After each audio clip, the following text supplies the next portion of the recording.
அமைதியா உட்காருங்க. உங்களுடைய இன்னர் ஸ்டேட், உங்களுடைய inner dialogue, emotional baseline, energetic posture, நீங்க உணர்ற எல்லாமே எங்கிருந்து உதிக்குது, எப்படி உதிக்குது, இது என்ன ஃபீல்டுல உதிக்குது, இது உதிக்கிற ஃபீல்டு என்ன மாதிரியான எக்ஸ்பீரியன்ஸ் உங்களுக்கு கொடுக்குது, எதிலிருந்து இது உதிக்கின்றது அப்படிங்கிறத சாட்சியா பாருங்க. மெதுவா அந்த எதிலிருந்து உதிக்குதோ அதுல அமைதியா ஒடுங்குவீங்க.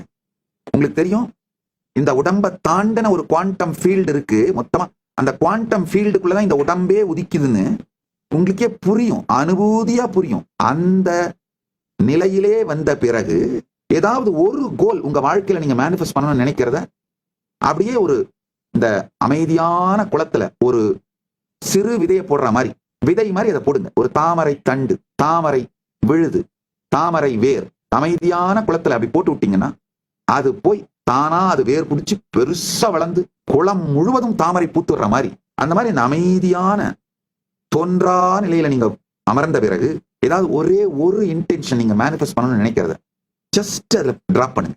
வேகலம் சொல்லாதீங்க, ப்ரிசைஸா இருக்கணும். அப்படியே டிராப் பண்ணிட்டு திரும்பவும் அந்த தோன்றா நிலையிலேயே இருங்க.